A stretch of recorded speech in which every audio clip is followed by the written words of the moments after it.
இன்னாருன்னு சொன்னால் புரியுமா?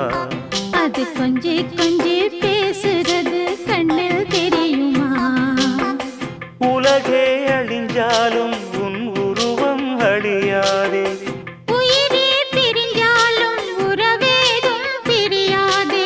உண்ணாமல் உறங்காமல் உன்னால் தவிக்கும் பொண்ணு மணியின் நெஞ்சுக்குள்ளே இன்னாருன்னு சொன்னால் புரியுமா? அது கொஞ்சி கொஞ்சி